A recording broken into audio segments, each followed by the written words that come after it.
3 kekuatan besar kelak di akhir zaman yang tampak. Bukan Iran ya.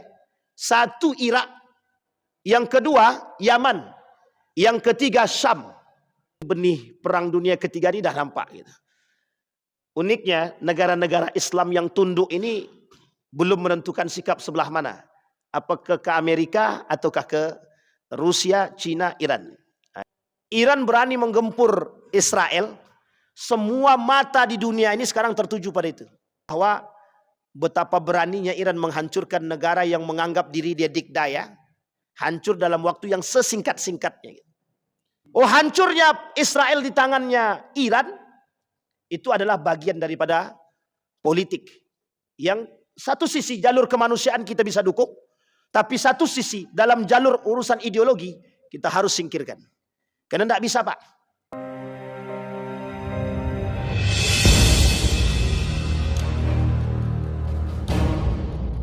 Ashhadu an la ilaha illallah wahdahu la syarika lah wa ashhadu anna Muhammadan abduhu wa rasuluh la nabiyya ba'd.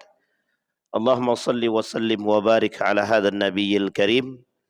Allahumma salli ala Muhammad wa ala ali Muhammad fil alamin innaka Hamidum Majid. Ya ayuhan nasu attaqu rabbakum alladhi khalaqakum min nafsin wahidah wa khalaqa minha zawjaha wa batha minhuma rijalan katsiran wa nisaa wattaqullaha alladhi tasaaluna bihi wal arham innallaha kana 'alaikum raqiba. Puji syukur kehadirat Allah dengan mengucapkan alhamdulillahirabbil, berselawat kepada Nabi dengan mengucapkan Allahumma salli ala Muhammad wa ala ali Muhammad fil alamin innaka Hamidum Majid. Bapak Ibu sekalian yang berbahagia, bagaimana kabarnya Bapak Ibu, sehat semua? Sehat ya Bapak Ibu? Kalau udah sehat dah aman dah. Yang penting sehat dulu. Baik Bapak Ibu sekalian yang berbahagia, kita coba melanjutkan kajian kita sebelumnya tentang Firaun. Sudah siap mendengarkan Firaun? Yang didengarkan bukan Firaun, tentang Firaunnya. Bapak Ibu yang punya aplikasi Al-Quran, boleh dibuka dalam surat Ghafir ayat 29. Ghafir sampai 35. Kalau sempat kita lanjut dari 36, 37, 38. 36, 37. Itu berkaitan. Di dalam kitab Tafsir Al-Munir karangan Wahbah Zuhaili, ulama kontemporer yang baru wafat baru-baru ini. Surat Ghafir ayat 29 atau 28, dari 28 sampai 35, nanti dilanjut 36, 37. Kemarin di pertemuan sebelumnya kita sudah membahas sampai pada karakter yang keempat daripada Fir'aun. Coba kita lihat karakter yang keempat. Baik.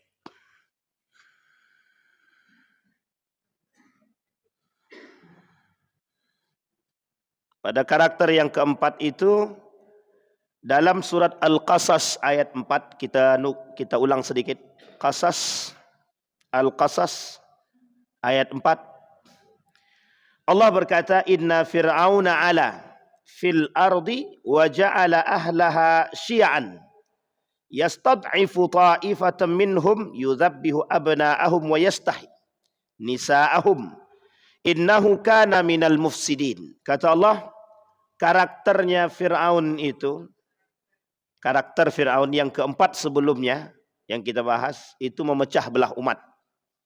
Jadi kalau ada yang suka memecah belah umat, berarti Fir'aun itu. Makanya Israel itu Fir'aun. Israel itu Fir'aun. Fir'aun masa kini. Tenang ibu-ibu. Baik. Kata Allah dalam Al-Quran, sungguh Fir'aun telah berbuat sewenang-wenang di muka bumi ini dan menjadikan penduduknya berpecah belah. Dikata Allah dalam surat Al-Qasas tadi. Dia menindas segolongan yang dari mereka Bani Israel Dia juga menyembelih anak laki-laki, kemudian membiarkan hidup anak perempuan. Wa yastahyi nisa'ahum humul mufsidun, atau mereka adalah orang-orang yang melakukan kerusakan. Dalam ayat ini sebenarnya banyak Allah sebutkan. Satu di antaranya adalah cara Fir'aun memecah belah umat. Bagaimana cara Fir'aun memecah belah umat? Cara Fir'aun memecah belah umat, dia adakan adu domba, dia buat adu domba antar satu dengan yang lain. Setiap orang dengan kekuasaan yang dimiliki oleh Fir'aun, atau lebih tepatnya dengan duit dia dan kekuasaan dia. Dia nanti di dalam ayat ini ada 3 karakter tentang Fir'aun itu. Yang diambil sebagai bentuk kehancuran itu ada 3 karakter. Karakter pertama itu Fir'aun, yang kedua Qarun, yang ketiga Haman. Haman penasehat ulung. Penasehat ulungnya Fir'aun. Nah, kembali kepada ayat tadi. Cara Fir'aun memecah belah umat. Fir'aun punya cara memecah belah umat itu dengan kekuasaan. Yang pertama dengan menekan. Dikatakan oleh Nabi dalam hadis ini hadis qudsi, ya bani Adam, la takhafanna min dhi sultan fa inna sultani baqiyan fa inna sultani la yanfuzu abadan. Di dalam hadis yang lain, baginda Nabi bilang begini, wa in ijtama'al qaumu ala an yadurruka la yadurruka bi syai'in illa qad kataballahu alaik. Tapi panjang hadis dia, saya penggal saja. 2 hadis ini saya bacakan. Yang saya artikan begini. Kata Allah dalam hadis kursi begini. Kata Nabi dalam hadis kursinya, jangan takut dengan kekuasaan. Sekalipun engkau tidak punya kekuasaan, dia maksud jangan takut akan kekuasaan itu begini. Jangan takut kehilangan kekuasaan atau jabatan. Jangan takut akan direbut orang kekuasaan. Dan jangan takut akan orang-orang yang berkuasa. Nah, ini poin pentingnya di sini untuk dipahami. 3 poin ini. Kita masuk pada poin yang ketiga saja. Jangan takut dengan orang-orang yang memiliki kekuasaan. Karena memang ada orang-orang yang dengan kekuasaan itu tujuannya memang menindas. Memeras, menindas, menyiksa, itu memang begitu. Karena memang yang lemah itu memang harus ditindas. Dalam bahasa kapitalis, bahwa yang lemah harus ditindas dan dimanfaatkan. Nah, ini poin penting nih. Jadi mengapa orang-orang, mohon maaf, orang-orang yang memiliki kekurangan dari sisi harta, iman, itu selalu dimanfaatkan. Kau butuh duit, aku kasih kau duit. Tapi dengan catatan, tolong kau sebarkan hoax ini. Demi duit akhirnya disebarkan. Atau sebaliknya, kalau kau tak mau ikut perkataanku, pokoknya kalau kau tak ikut perkataanku, akan aku masukkan kau ke dalam penjara. Nah, ini namanya tekanan. Tekanan. Kalau kau tak mau korupsi, kau tak usah lagi di sini, pindah. Nah, ini namanya tekanan. Itu yang dilakukan oleh Firaun. Firaun tampakkan di hadapan masyarakatnya yang tidak mau mengikuti perkataan dia, yang tak mau, akan dihabisi. Bisa diusir, bisa dijarah, dan lain sebagainya. Tekanan. Cara Firaun untuk memecah belah umat dengan tekanan. Yang kedua, diberikan imingan atau iming-imingan harta. Agar orang-orang itu bisa suka dengan dia. Mau dengan dia. Kalau bahasa sederhananya begini. Ada duit dihormati, tak ada duit hilang penghormatan. Itu karena apa? Tolak ukur penghormatan itu duit. Tapi kalau tolak ukur kehormatan itu adalah iman, ada tak ada duit orang menghormati. Kalau tolak ukurnya penghormatan itu adalah akhlak, maka ada atau tak ada duit orang pasti dihormati. Tapi kalau dia tolak ukurnya adalah uang, penghormatan dan penghargaan itu tolak ukurnya adalah uang, dia mati dia, habislah tuh. Tak akan ada orang yang menghormati dia. Bahkan kejadian itu sama terhadap Firaun. Ketika Firaun itu meninggal atau mati, itu semua orang mencaci maki dia. Semua penduduk dia mencaci maki dia, bersyukur akan matinya Firaun. Karena Firaun punya kekuasaan, punya kelebihan, lebih daripada sisi kekuasaan. Sehingga Firaun ini salah satu bentuk contoh yang disampaikan oleh Allah dalam Al-Quran tentang karakter pemimpin zalim yang kelak akan menghuni neraka jahanam. Itu disebutkan. Satu di antaranya karakter tersebut, memecah belah umat. Kemudian apa tujuan Fir'aun memecah belah umat? Litad'if, melemahkan kekuatan. Karena Fir'aun ini tahu, orang yang tak suka itu mesti ada. Maka cara melemahkan orang yang tidak suka ini biar tidak memberontak, dipecah belah. Sehingga ketika dipecah belah, Fir'aun tidak perlu turun tangan untuk menghancurkan orang yang tak suka dengan dia. Cukup orang yang tadi, yang sudah dibentuk sama dia, itulah yang akan berkelahi dengan orang yang tidak suka. Artinya gimana? Ada fans, ada haters. Maka si Fir'aun tak perlu menghancurkan haters, cukup yang fans aja yang menghancurkan. Artinya Fir'aun duduk manis saja. Contohnya, misal bapak ibu mencaci maki Abu Janda. Itu yang membela dia banyak. Sehingga fans-fansnya Abu Janda ikut membela, mencaci maki kita. Kita tak suka dengan Abu Janda, maka fansnya Abu Janda tak suka dengan kita. Itu kata Ali bin Abi Thalib, musuh kalian itu ada 3. 2 di antaranya, satu musuh yang nyata, yang kedua sahabat daripada musuh. Kalau musuh kita ini punya sahabat, maka sahabat musuh ini akan memusuhi kita. Nah, ini poin penting kata Ali bin Abi Thalib. Jadi musuh kita ini banyak. Baik, itu daripada karakter yang keempat. Daripada Fir'aun. Yang dibangun itu Bani Israel. Karena ketakutannya Fir'aun dalam mimpi, yang merasa mimpi itu menjadi sebuah kenyataan. Apa kenyataan mimpi dia yang dimaksud? Ketika Fir'aun dalam mimpi dia melihat kekuasaan dia ini, masyarakat dia ini, rumah-rumah itu terbakar habis. Kecuali tinggal rumah Bani Israel. Ini dalam pensarahan Gus Baha itu. Kecuali tinggal rumah orang Bani Israel. Disinilah kemudian oleh penasehat kerajaan dan ahli tafsir mimpi pada masanya Fir'aun mengatakan kelak akan muncul dari golongan Bani Israel yang akan menghabisi kekuasaanmu atau mengganti atau menggulingkan. Nah, inilah alasannya Fir'aun tetap istiqomah dalam menghancurkan Bani Israel.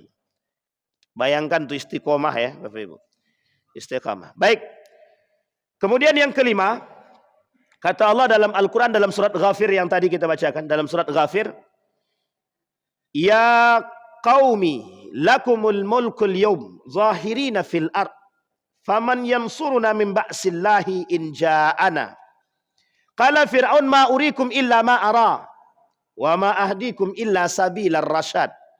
Ini merujuk kepada cerita ketika Fir'aun disuruh mendatangkan 2 pilihan. Mematikan atau menghidupkan. Maka kata Fir'aun, kalau aku mau beri petunjuk, bisa aku beri petunjuk. Maka dibawalah 2 orang di hadapan Musa. Yang satu dimatikan, yang satu dibiarkan hidup. Cuma ditantang balik sama Musa. Coba hidupkan yang mati itu. Nah, itu yang dia tak bisa. Maka naik pitam daripada Fir'aun. Nah, nanti pada ayat yang ke-36, 37 itu, di situ dia suruh penasehat ulungnya. Ya Haman, ubnuli, ya Haman ubnili sarhan la'alli ablughul asbab as-samawati wal ard. Haman, tolong bangunkan aku, bangun yang tinggi, aku pengen tahu Tuhannya Musa. Sekuat apa? Wa inni la azunnuhu kadziba, kata dia. Aku kira Musa itu pendusta, kata dia. Paling bongak-bongak aja dia. sok-sok kuasa, kata dia. Kata Fir'aun kepada Nabi Musa. Baik. Maka dalam kalimat tersebut, karakter yang kelima adalah tidak mau mendengarkan pendapat yang lain. Dan itu sudah disampaikan. Ada yang menasehatkan Fir'aun. Ada yang disebut seorang pemuda dari kalangan Bani Israel beriman kepada Musa, beriman kepada Allahnya Musa, Tuhannya Musa. Tapi dia sembunyikan keimanan dia. Cuma dia nasihati itu Fir'aun. Seolah-olah dia ini bagian daripada Fir'aun. Dia selalu nasihatkan. Cuma dia tak mau dengar. Dia tak mau dengar kata-kata penasihat ini. Tapi penasihat ini itu selalu membisikkan Fir'aun untuk tidak melakukan kejahatan. Cuma tak pernah didengar oleh Fir'aun. Maka karakter yang kelima itu daripada Fir'aun, dia tak pernah mau mendengarkan pendapat orang lain. Bagi Fir'aun, yang paling tinggi adalah diri dia. Maka tak ada yang lebih tinggi daripada diri dia, tak ada. Ketika Donald Trump menyatakan diri lebih daripada segalanya, bisa melakukan apapun. Ketika Donald Trump mengatakan akan kami habisi, maka Allah berbalik. Seketika Allah hancurkan Amerika. Ketika Netanyahu, ya itulah pokoknya, menyebut namanya aja susah, Netanyahu. Ketika Israel merasa diri dia agung sampai mendapat julukan negara yang tidak bisa dikalahkan di muka bumi ini. Seketika melalui Iran, kabur dia. Naik jet pribadi, dalam jet itu dikawal oleh 2 jet yang lain. Nah, ini kemudian menjadi perhatian. Allah ingin tunjukkan kepada manusia, sesumbar apa dirimu dalam kekuasaan yang kau miliki, pasti Allah hancurkan. Ini kita tak menjelekkan presiden kita pada masanya, Pak Soeharto. Dalam masa kekuasaan dia, mungkin ada khilaf yang dilakukan, tapi sesumbar yang terjadi, Allah kasih ujian dan cobaan dengan penggulingan dalam model kudeta. Sama Kemal Atatürk. Kurang apa Kemal Atatürk itu? Panglima perang terkenal yang sangat memahami strategi perang dan tahu betul, tapi tumbang di tangan para partai anak muda tanpa ada pertumpahan darah. Sesumbar apa Quraisy kepada baginda Nabi Muhammad SAW sampai menutup, tidak boleh ada yang datang ke Mekah, pasokan makanan dan minuman. Tapi ketika kekuatan yang dibangun oleh Nabi di Madinah serasa sudah cukup, melalui negosiasi dan penutupan tempat atau embargo bagi penduduk Mekah untuk datang ke Madinah dalam bentuk jalur perdagangan, ditutup sama penduduk Madinah. Akhirnya orang-orang Mekah kebingungan. Dibangun komunikasi dengan sekitar Mekah. Akhir yang terjadi, Fathu Makkah, penaklukan kota Mekah tanpa ada pertumpahan darah. Dan ini semua yang merasa hebat akan ditumbangkan. Semua yang merasa kuasa akan ditumbangkan. Babilonia pada masanya, Babilonia, Irak sekarang, pada masanya pernah berkuasa yang sangat tangguh. Sampai Nabi sebutkan dalam hadis itu, 3 kekuatan besar kelak di akhir zaman yang tampak. Bukan Iran ya. 1 Irak, yang kedua Yaman, yang ketiga Syam. Irak itu pengkhianat besar. Mengkhianati Ali bin Abi Thalib, mengkhianati Al-Hasan, mengkhianati Al-Husain. Itu pengkhianat itu. Irak itu. Pada masanya. Sehingga disampaikan oleh Nabi dalam hadis dia, 3 kekuatan besar Irak ini punya sejarah. Irak ini tak jauh berbeda dengan Iran punya sejarah atau mental pejuang, mental berperang. Pada masa Babilonia, kekuatan Irak itu di atas. Sampai Irak itu bisa membeli orang-orang Yahudi pada masanya. yang kemudian diajak kerjasama untuk membangun Babilonia ketika itu. Kecemburuan oleh Persia ingin kembali menaklukkan Babilonia, maka Persia yang Iran hari ini pernah bekerja sama dengan orang-orang Yahudi yang sudah bekerja sama dengan Irak itu dalam bentuk pengkhianatan Yahudi. Diambilnya orang Yahudi dari Irak tadi, Babilonia tadi, bersekutu dengan bersekutu dengan Persia, kemudian dia gulingkan Babilonia. Jadi dua negara ini, Iran dengan Irak ini punya mental perang yang besar, yang tidak boleh kita tutup mata. Jadi kalau prediksinya para ulama, sebagian para ulama memprediksi begini, Iran tuh pasti menang. Nah, itu bahasa kasarnya. Kata dia, ini prediksi ya. Iran tuh pasti menang, kata dia. Nah, ini karena benih-benih perang dunia ketiga ini dah nampak gitu. Uniknya negara-negara Islam yang tunduk ini belum menentukan sikap sebelah mana. Apakah ke Amerika ataukah ke Rusia, Cina, Iran. Nah, ini kata SBY 5 pemegang kendali dunia dalam urusan perdamaian. Satu di antaranya adalah Rusia, kemudian Cina, Iran, Amerika, Israel. Itu tergantung pada permainan mereka lah. Ini yang disebut dengan model geopolitik. Uniknya Amerika punya proxy war. Perang menggunakan proxy. Iran juga sama. Perang menggunakan proxy. Artinya apa? Model berperang mereka dalam jalur politik ini dua. Mereka menggunakan tangan orang lain untuk memanfaatkan dunia. Sama, begitu juga Iran. Iran juga memanfaatkan perperangan, kemudian dia bisa mendapatkan keuntungan. Dan itu terjadi. Selalu terjadi. Ketika Yahudi berperang dengan Babilonia, dia menikmati saja. Tak perlu energi banyak untuk dikeluarkan. Ketika Persia menang atas Babilonia, itu menangnya tidak perlu mengerahkan tenaga dengan sekuat tenaga.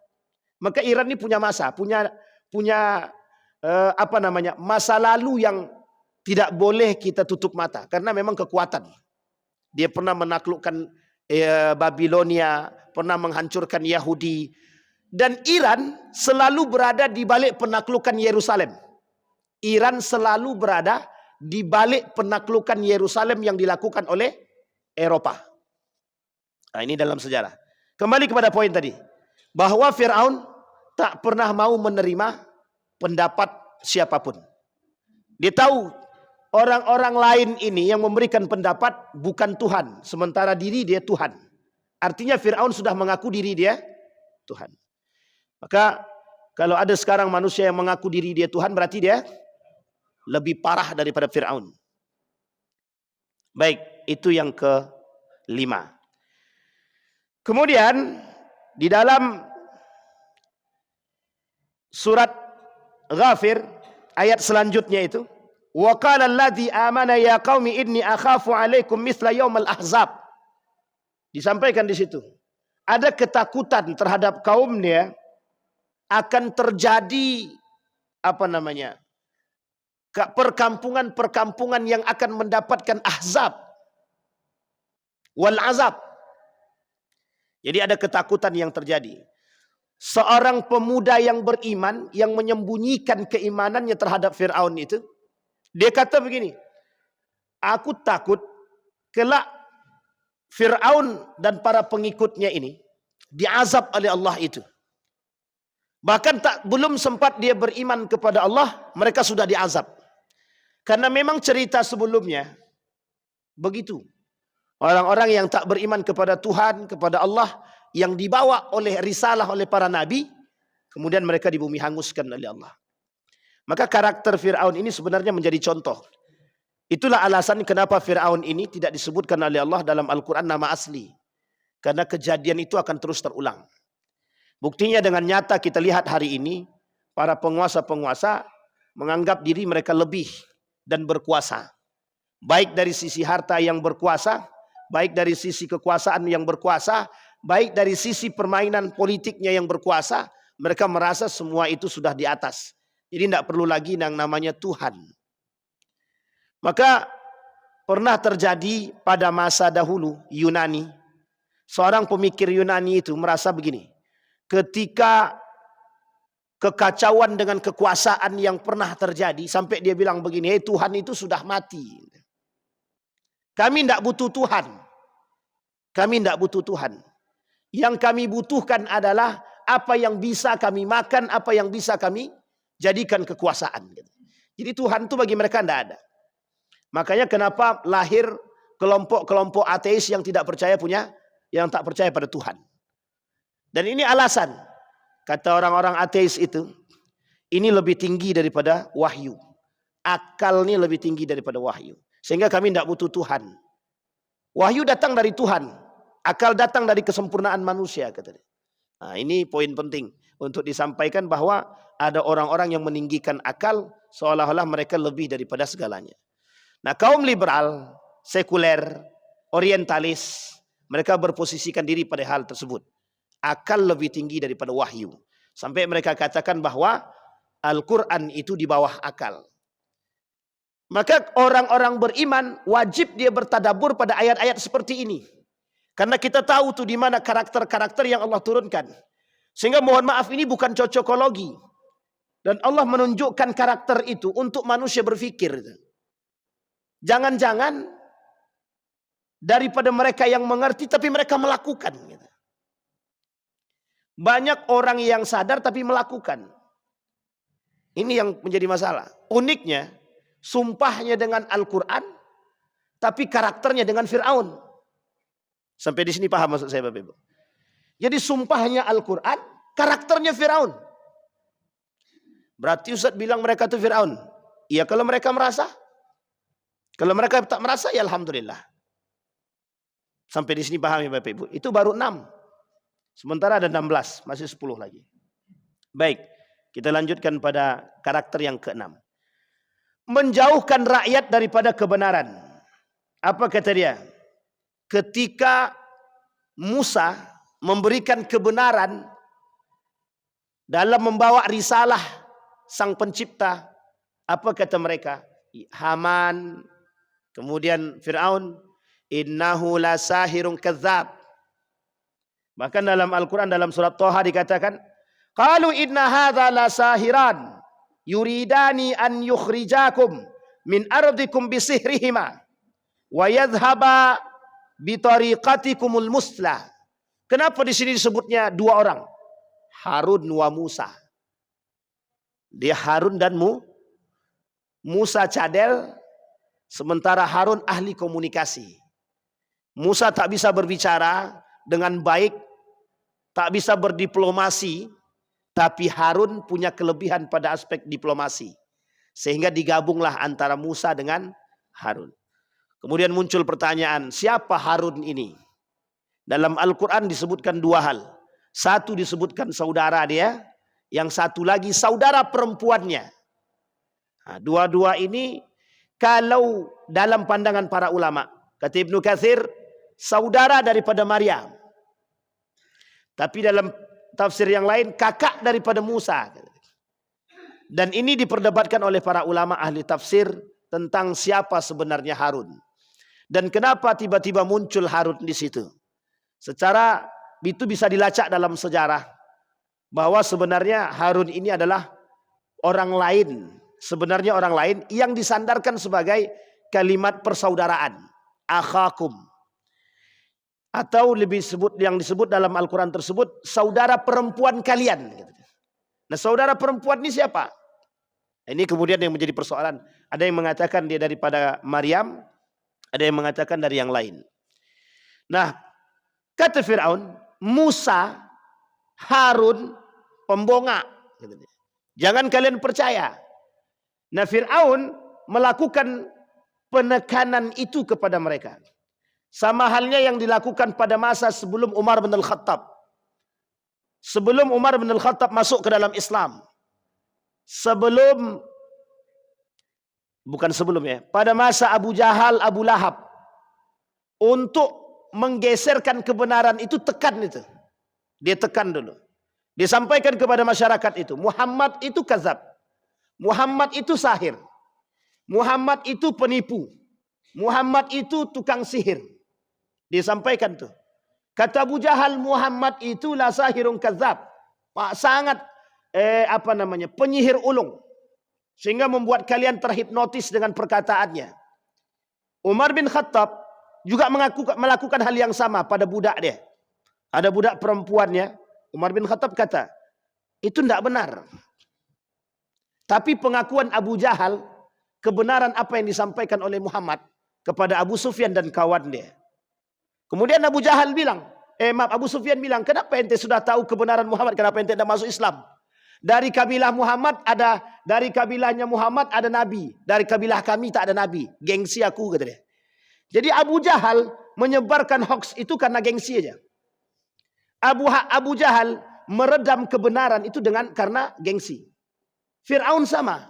Fir'aun tak mau rakyat dia terpesona akan kebenaran, maka dia kata Musa Harun itu pendusta. Apa dia kata sama masyarakat itu? Mereka menginginkan kekuasaan. Mereka ingin menggulingkan diriku agar mereka mendapatkan kekuasaan pada sisiku, kata dia. Coba bayangkan Fir'aun. Sekarang ada yang begitu ada. Menebar hoax untuk menjatuhkan karakter orang lain. Itu bagian daripada Fir'aun sebenarnya. Karakter-karakter Fir'aun yang dilakukan. Maka kata para ulama, sebagian para pengamat itu mengatakan, Fir'aun pada masanya itu sudah berperang dengan media. Digunakan media. Media maksudnya lisannya orang lain. Dia gunakan tulisan oleh penasehat ulung dia. Cara menyebarkan hoax tadi, berita ditulis dalam bentuk risalah atau surat, kemudian disebarkan kepada masyarakat. Dibacakan di hadapan masyarakat akan kebohongan Musa dan Harun. Sekarang kan begitu.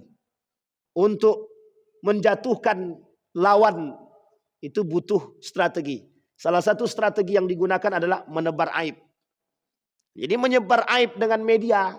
Bahwa si Fulan ibn Fulan tak layak jadi pemimpin, jatuhkan dia. Dia punya aibnya ini. Hancur, habis karakter orang. Akhirnya yang terjadi, orang tadi redup. Nah, di sini poin penting. Banyak orang-orang yang melakukan atau menutupi kebenaran. Dia sekarang nih persoalan kebenaran itu, mutlak kebenaran itu datang dari Allah. Mutlak kebenaran itu datang dari Allah. Hanya saja umat muslim hari ini ada beberapa karakter. Satu, menyembunyikan kebenaran. Dan ini yang paling berbahaya.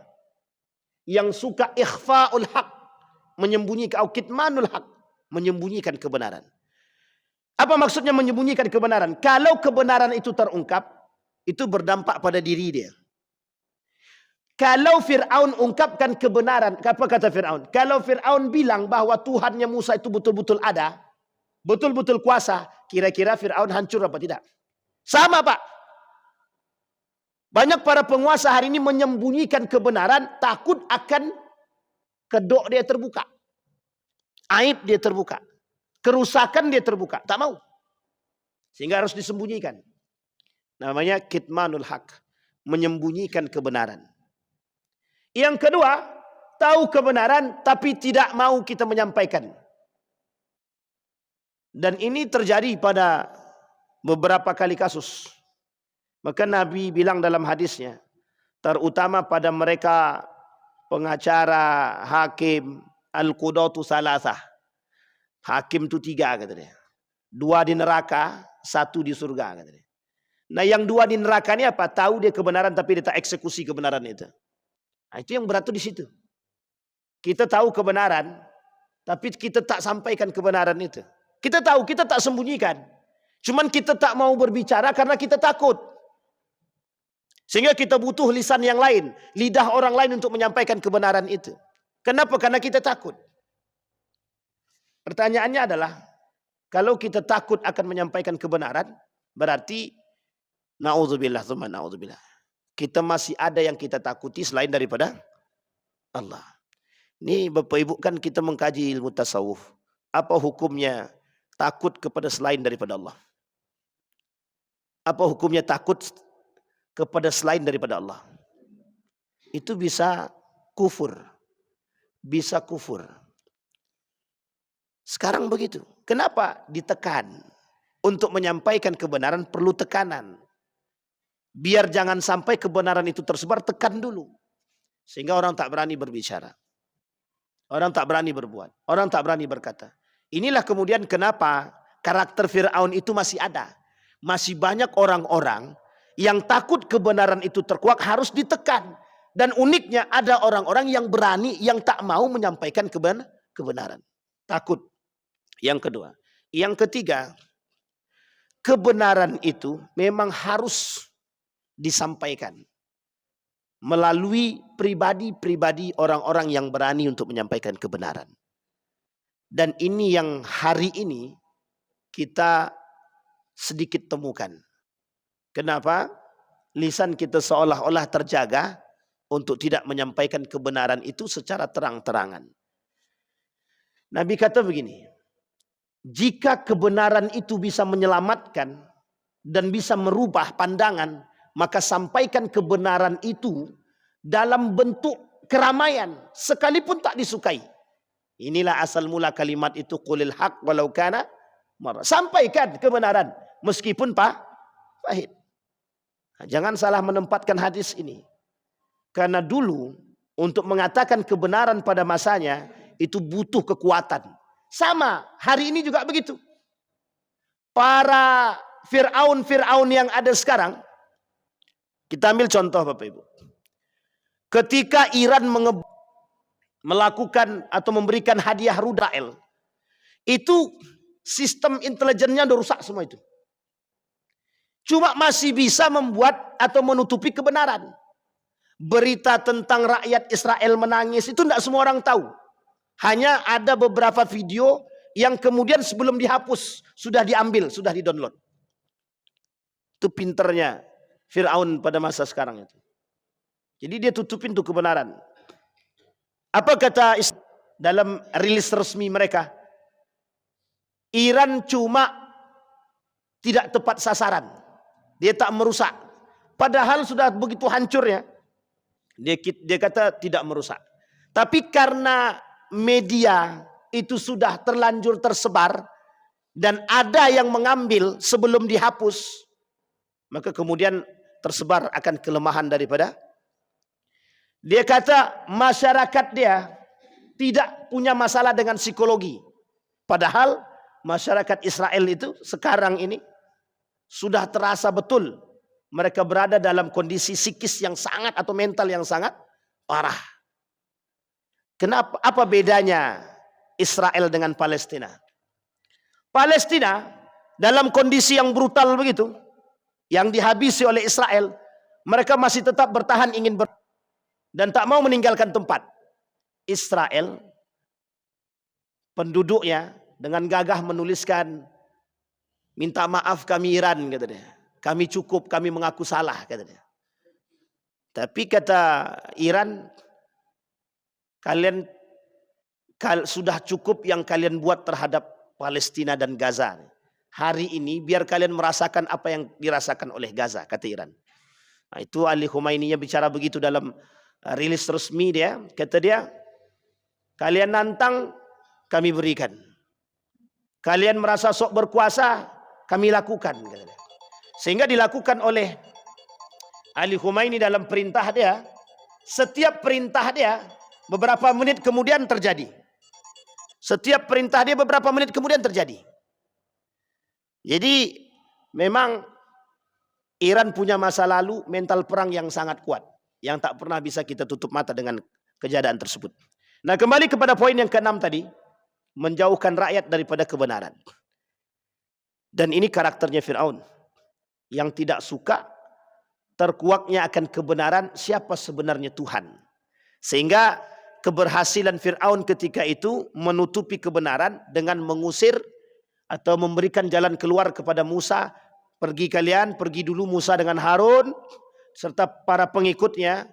Karena bagi Fir'aun keberadaan Musa dan Fir'aun ini merusak citra dia sebagai seorang Tuhan.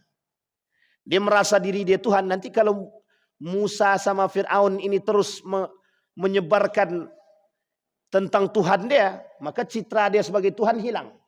Nah, begitu juga Pak karakter manusia sekarang. Kalau tidak disingkirkan si fulan itu, nanti dia sampaikan citra kebenaran, habis citra awak. Gitu. Nah, jadi perang kekuasaan yang terjadi. Maka Bapak Ibu sekalian yang berbahagia, maka kita perlu memahami betul daripada karakter-karakter Firaun. Yang ketujuh, menjaga kekuasaan dengan segala cara. Nah, ini dia. Jadi kalau disampaikan karakter Firaun ini seolah-olah banyak yang tersinggung. Bukan banyak tersinggung sih memang ya, banyak pelaku. Menjaga kekuasaan dengan segala cara. Ini pernah saya sampaikan dalam skala kecil. Menjaga kursi kepala dinas harus dengan dukun. Itu cara yang paling sederhana itu. Untuk kufur terhadap Tuhan itu, yang paling sederhana, solatnya di masjid, mempertahankan kekuasaannya di dukun. Kata Tuhan, kalian yang betul yang mana, kata dia. Butuh aku atau butuh dukun, kata dia. Sehingga apa ya? Permainan kata setan, kami sedang bertugas, kata dia. Apa tugasmu? Mengamankan kursi. Gitu. Jadi setan nih, dulu setan tuh tak banyak tingkahnya. Kerjaan setan tuh cuman menghasut aja. Sekarang kerjaan setan tuh ya sama banyak sekarang kerjaannya. Tidak hanya kita saja. Jadi kerjaan setan tuh mengamankan kursi, mengamankan kekuasaan, mengamankan harta, semua kerjaannya sekarang. Padahal dulu bukan begitu. Janjinya mereka dengan janjinya iblis dengan Tuhan itu cuma ingin menghasut aja. Menghasut biar orang ini menyeleweng dari garis itu. Tapi sekarang nambah kerjaan itu. Setan, iblis dan jin itu tambah kerjaan. Kasihan betul dia. Yang harusnya hidup di malam hari sekarang siang hari pun harus hidup. Sampai di sini bisa dipahami ya Bapak Ibu ya. Satu. Kemudian menjaga kekuasaan dengan segala cara. Diktator, otoriter. Protes tembak, protes malam hilang. Yang gitu. Pernah terjadi masa kelam itu di kita. Mungkin bapak-bapak yang merasa kami yang muda-muda nih masa itu masih hidup, masih lah sih. Tapi belum besar betul lah kan gitu. Masih kecil. Tapi itu pernah terjadi dalam sejarah kan begitu. Kemal Atatürk itu membuat para ulama pada masanya itu sangat ketar-ketir. Asal menyampaikan agama, asal menyampaikan bahasa Arab, langsung pindah alam. Kalau cuma pindah negara masih mending. Ini pindah alam. Pada masa Kemal Atatürk. Tahu Bapak Ibu pindah alam maksudnya? Mati. Jadi Kemal Atatürk itu, kalau tahu dia ada ulama yang menyampaikan kebenaran itu, ada ulama yang menyampaikan ilmu agama di tengah masyarakat secara terang-terangan, itu ulamanya dideportasi, bukan dideportasi, dikeluarkan atau dibunuh, atau diasingkan, atau dimasukkan dalam penjara itu. Sama seperti Buya Hamka dimasukkan dalam penjara yang sangat sempit katanya. Sangat-sangat sempit. Itu pada masa dahulu. Buya Hamka protes, dimasukkan ke dalam penjara. Awalnya penjaranya agak besar sedikit, makin lama makin kecil, makin lama cuman ukuran diri dia dengan tempat tidur itu tadi, sama ruangannya sekecil itulah. Jadi memang karakternya begitu, cara menjaga kekuasaan. Jadi ditekan siapapun yang menyampaikan kebenaran habisi, biar tidak ada yang mengganggu kursi dia. Siapa lawan politik dia? Tebarkan fitnah, citra buruk dan lain sebagainya. Dan memang kata Nabi di akhir zaman begitu itu. Pengikut Fir'aun itu banyak. Ternyata pengikut Fir'aun itu tidak pada masa dahulu gitu. Sekarang tuh banyak juga pengikut Fir'aun. Makanya karakter Fir'aun tidak langsung disebutkan dalam bentuk, tidak langsung disebutkan dalam bentuk nama asli. Kenapa karakter Fir'aun itu akan tetap ada pada diri orang-orang saat ini. Kata Allah di dalam Al-Quran, dalam surat Ghafir tadi, ayat 26. Itu Allah sampaikan. Wa qala Fir'aun zaruni aqtul Musa wal yad'u rabbah inni akhafu an yubaddila dinakum au yudhhira fil ardil fasad. 26 dan 27. Wa qala Musa inni uztu bi rabbi wa rabbikum min kulli mutakabbirin la yu'minu biyaumil hisab. Ditantang sama Musa. Fir'aun bilang begini, pokoknya gimana caranya bunuh Musa. Nanti kalau tak dibunuh Musa nih, dia akan menyebarkan kebenaran, nanti masyarakat kita berganti agama. Yang tadinya menyembah aku, nanti Tuhan yang disembah Tuhan Musa. Kata. Bunuh Musa tuh. Biar dia meminta kepada Tuhan, kita pengen tahu. Sekuasa apa Musa itu? Betul tak Tuhannya maha kuasa? Ditantang sama Fir'aun. Kemudian kata Fir'aun, dia takut bahwa akan terjadi perubahan agama pada rakyat dia. Au yudhir fil ardil fasad, kata Fir'aun, nanti terjadi kerusakan di bumi Mesir ini. Kata Fir'aun. Apa kata Musa? Inni uztu bi rabbi wa rabbikum min kulli mutakabbirin la yu'minu biyamil hisab. Aku berlindung daripada Sang Pencipta, dari orang-orang yang sombongnya, na'udzubillah, mutakabbir, yang sombongnya, na'udzubillah, dalam setiap urusan, yang tak beriman kepada yaumul hisab. Jadi kalau ada sekarang manusia berpikir ingin menjadi manusia abadi, itu sebenarnya sudah pernah dilakukan oleh Fir'aun. Jadi Fir'aun itu, dia merasa diri dia tak akan mati karena dia Tuhan. Maka dia minta pada, ini mohon maaf nih sisi lain ya, sisi gelap daripada Fir'aun. Dia minta pada pengurus-pengurus itu, pada pelayan-pelayan dia, untuk mencarikan dukun-dukun ternama yang bisa membuat jamuan dan ramuan agar dia bisa tetap abadi. Jangan salah Bapak Ibu, Fir'aun itu punya makanan atau minuman yang membuat diri dia menganggap, yang dia anggap diri dia bisa abadi. Sekarang ada begitu, ada banyak. Sekarang ini muncul ide dan gagasan dalam dunia teknologi, ingin menciptakan manusia abadi. Ingin menciptakan manusia abadi. Tapi itu mungkin tak terjadi. Karena manusia abadi habis. Baik, itu yang ketujuh. Jadi apapun cara oleh Fir'aun akan dia lakukan, yang penting posisi dia aman. Termasuk harus yang dilakukan oleh Israel sama. Israel ini yang penting bisa mendapatkan posisi, yang penting bisa mendapatkan Yerusalem, yang penting bisa mendirikan Yahudi State, negara Yahudi, gimana pun caranya, kami harus rakyat Palestina itu. Ini Bapak Ibu pernyataan resmi daripada rahibnya Yahudi. Apa kata rahib Yahudi?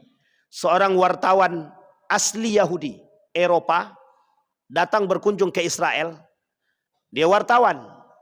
Mungkin dalam hati dia masih ada nurani. Sehingga kata wartawan tadi, tidakkah kau sedih melihat anak-anak Gaza yang menangis? Di mana hati nuranimu? Apa jawaban Rabbi tadi? Rabbi apa rahib ya? Rabbi ya. Apa jawaban dia? Jawabannya sederhana.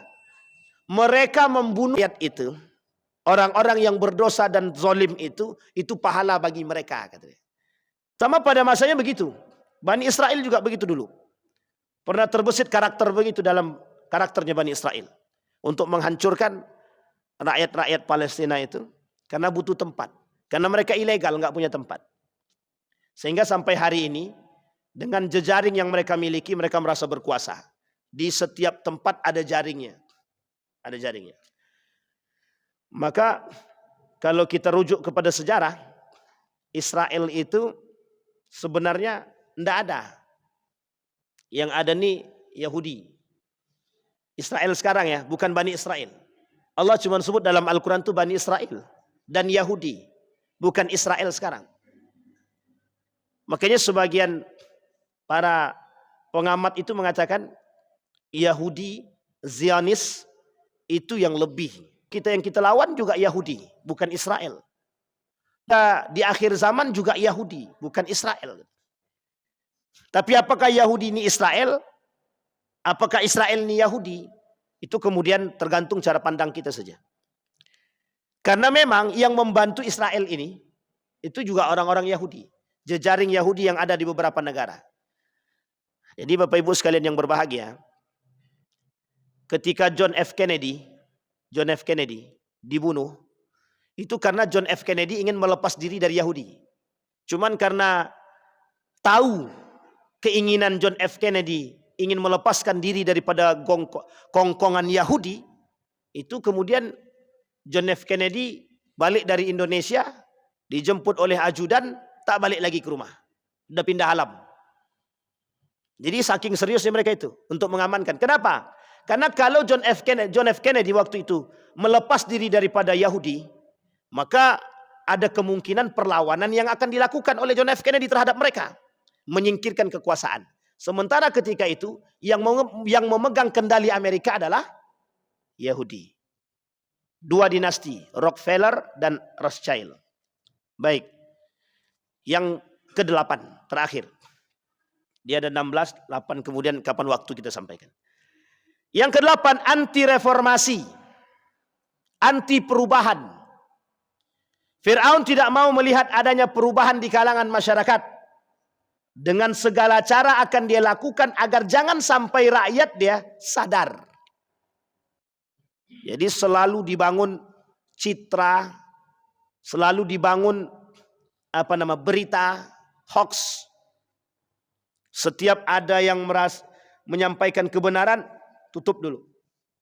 Ini cara Fir'aun bagaimana? Menyebarkan melalui lisan dia gunakan media. Medianya itu media tertulis dalam bentuk pengumuman yang dibacakan oleh kekuasaan, penguasa, sekretaris dia dibacakan.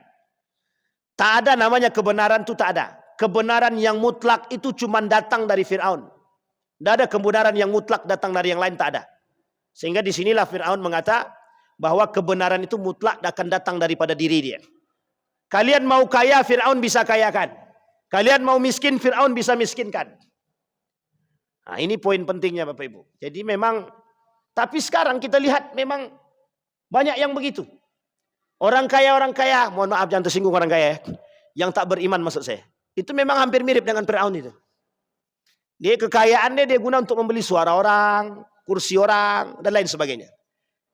Dan bahkan uniknya orang kaya itu bisa membeli orang lain untuk itu bahasanya. Pokoknya mati dia, nah ini duit. Nah, kan gitu. Cara untuk mengamankan sesuatu. Maka anti reformasi. Fir'aun tidak mau. Karena memang bagi Fir'aun perubahan itu akan merusak citra dia, akan menghabisi posisi dia. Karena dalam mimpinya Fir'aun itu adalah ketakutan akan tergusurnya dia dari kursi yang dia miliki. Kekuasaan maksudnya. Fir'aun tidak pengen tuh kekuasaannya diambil oleh Bani Israel. Karena bagi Fir'aun waktu itu adalah mimpi dia dengan hasutan-hasutan yang disampaikan oleh para penafsir mimpi terhadap Fir'aun ketika itu sangat dimakan oleh Fir'aun. Nah, uniknya perintah itu muncul. Dalam surat Ghafir tadi, anak laki-laki dari kalangan Bani Israel. Dan biarkan hidup anak-anak perempuan. Kurang bejat apa dia? Yang tak ada pada masa sekarang ini mungkin itu cuman. Kalau yang lainnya ada. Melakukan segala cara demi kekuasaan ada. Menutupi kebenaran ada. Berkuasa, sangat berkuasa dengan kezaliman banyak. Tapi membunuh itu belum nampak lagi. Tapi mungkin membunuh anak kecil ya, membunuh bayi laki-laki. Itu yang belum kita nampak dari karakter manusia sekarang. Para penguasa-penguasa sekarang. Mudah-mudahan tak terjadi. Sampai di sini bisa dipahami Bapak Ibu ya. Qalu ajitana litalfitana amma wajadna alaihi aba'ana wa takuna lakuma al-kibriya fil ardi wa ma nahnu lakuma bimu'minin. Apa kata Allah dalam Al-Quran? Mereka berkata, apakah engkau datang kepada kami untuk memalingkan kami dari apa atau kepercayaan yang kami dapati dari nenek moyang kami, mengerjakannya menyembah berhala, dan agar kamu berdua, Musa wa Harun, mempunyai kekuasaan di bumi, kata Fir'aun. Jadi cara Fir'aun menghasut masyarakatnya, dibuatlah hoax bahwa Musa dan Harun ini ingin mengambil kekuasaan. Sehingga kata dia perubahan yang dibawa oleh Fir'aun dan Musa itu hanya untuk mengambil kekuasaan saja. Nah Bapak Ibu sekalian yang berbahagia, kebohongan yang nyata yang disampaikan oleh Fir'aun terhadap Musa dan Harun itu sebenarnya sekarang sedang terjadi Bapak Ibu. Sedang terjadi di tengah-tengah kita. Ketika kita melihat kasus perperangan yang sekarang terjadi di ambang, kalau bahasa guru saya, gerbang perang dunia gitu. antara Iran dan Israel ini, itu sebenarnya kedua-duanya punya masa lalu yang cukup. Israel selalu kan, sementara Iran itu selalu pernah merasa menang pada masanya dengan julukannya The Great Persia pada masanya. Iran dalam pandangan para pengamat politik pasti punya misi. Misi antara lain yang dimiliki oleh Iran adalah kekuasaan. Tapi satu sisi Allah pernah katakan dalam Al-Quran, kelak akan Allah tunjukkan kebesaran itu agar mereka-mereka yang diam ini sadar. Ini yang kemudian kita lihat Bapak Ibu dari sisi lainnya. Iran berani menggempur Israel. Semua mata di dunia ini sekarang tertuju pada itu. Semua mata tertuju kepada Iran, bahwa betapa beraninya Iran menghancurkan negara yang menganggap diri dia dikdaya, hancur dalam waktu yang sesingkat-singkatnya. Kata Iran sederhana, mana yang kalian kata paling kuat itu, kami tak pengen mereka merasa lebih kuat daripada Tuhan, kata dia. Maka Iran lakukan itu. Sehingga semua orang mata tertuju. Kita ambil contoh, Saudi Arabia punya kekuasaan lebih. Kurang apa dia melimpah harta benda dia. Kemudian Kuwait, Qatar, Oman, Bahrain, kurang apa? Semua punya. Tapi uniknya, Mesir pada masanya pernah berjaya lebih. Tapi apa? Ketika nego yang dibangun oleh Donald Trump, untuknya sebelum perang itu, Donald Trump sudah keliling itu. Donald Trump sudah keliling. Nah, kita nggak tahu apa misi kelilingnya. Mungkin misinya perdamaian dan lain sebagainya, kita nggak tahu. Tapi kelicikan dan pengkhianatan yang mereka lakukan, itu seolah-olah mereka itu menjadi seorang Fir'aun. Gitu. Menjadi Fir'aun. Seolah-olah Donald Trump mengatakan kami ini akan datang sebagai pahlawan di belakang. Pahlawan perdamaian. Seperti citra yang pernah dia lakukan sebelum-sebelumnya. Di sini kemudian Allah tunjukkan melalui tangannya Iran. Tapi bosat dia kan Syiah. Kita membela Palestina dan Gaza. Bukan membela Syiahnya. Kita membela Palestina dan Gaza. Oh, hancurnya Israel di tangannya Iran, itu adalah bagian daripada politik. Yang satu sisi jalur kemanusiaan kita bisa dukung. Tapi satu sisi dalam jalur urusan ideologi kita harus singkirkan. Karena tidak bisa Pak. Sekarang ada yang mau menghancurkan. Tak ada yang sanggup. Selain daripada Iran. Akhirnya Alhamdulillah sekarang dibantu. Yang membantu pun Cina dan Rusia. Termasuk ada negara kecil yang disebut dengan Yaman dan Turki. Tapi dalam sejarah begitu. Dalam hadis Nabi juga begitu. Satu Irak punya kekuasaan yang kemudian kekuatan Irak itu kata para ulama jangan digubris karena dia bagian daripada pengkhianatan. Yang kedua Yaman. Yaman dia tak terlalu berkuasa tapi selalu membantu. Nah ini dia Pak. Dan yang terakhir pejuang-pejuang yang sesungguhnya nanti akan muncul dari Syam, Palestina, Yordania, Suriah, kemudian Libanon, Yerusalem, itu Palestina. Maka kelak pejuang-pejuang itu akan lahir dari situ. Nah Bapak Ibu sekalian yang berbahagia, dari 8 yang sudah kita sampaikan karakternya Fir'aun ini, itu Bapak Ibu tengok sendirilah. Ada enggak karakter itu terhadap manusia hari ini? Yang ditakutkan oleh Allah itu, bukan ditakutkan oleh Allah, yang ditakutkan oleh para ulama itu, yang dikhawatirkan oleh Nabi itu adalah munculnya orang-orang yang mungkin tak mengaku Fir'aun, tapi karakter dia sudah seperti Fir'aun. Bahkan yang lebih berbahaya lagi, Fir'aun itu bukan hanya secara global. Fir'aun itu ada dalam rumah tangga kita. Nah, ini dia yang takutnya nih Pak. Entah itu Fir'aunah atau mungkin itu Fir'aun saja. Tahu Fir'aunah maksud saya Pak? Ibu-ibu jadi Fir'aun. Atau bapak-bapak yang jadi Fir'aun. Mudah-mudahan kita bisa mengambil ibrah daripada karakter-karakter Fir'aun. Bisa kita menjaga diri agar tak terjerumus dalam perbuatan-perbuatan Fir'aun. InsyaAllah Allah jaga kita dalam keistiqamahan dan husnul khatimah. Kita berdoa pada Allah. A'udzubillahi minasyaitonirrajim. Bismillahirrahmanirrahim. Hamdan syakirina hamdan na'imin hamdan yuwafi ni'amahu wa yukafi'u mazidah ya Rabbana lakal hamdu kama yanbaghi li jalali wajhikal karim wa azim sultanik. اللهم صل على محمد وعلى آل محمد في العالمين إنك حميد مجيد. يا حي يا قيوم يا فتاح يا عليم يا عزيز يا غفار يا رب العالمين. اللهم فقهنا في الدين وعلمنا التأويل. اللهم انصر من نصر الدين واخذل من خذل المسلمين. اللهم انصر إخواننا المجاهدين في فلسطين وفي غزة وفي كل مكان. اللهم دمر اليهود. اللهم أهلك الكفرة والمبتدعة والمشركين أعداءك أعداء الدين. ربنا هب لنا من الصالحين. ربنا هب لنا من أزواجنا وذريتنا قرة أعين واجعلنا للمتقين إماما. اللهم اجعل القرآن العظيم ربيع قلوبنا ونور صدورنا وجلاء أحزاننا وذهاب همومنا وغمومنا. اللهم اجعل القرآن حجة لنا لا حجة علينا. ربنا آتنا في الدنيا حسنة وفي الآخرة حسنة وقنا عذاب النار. والحمد لله رب العالمين. السلام عليكم ورحمة الله وبركاته.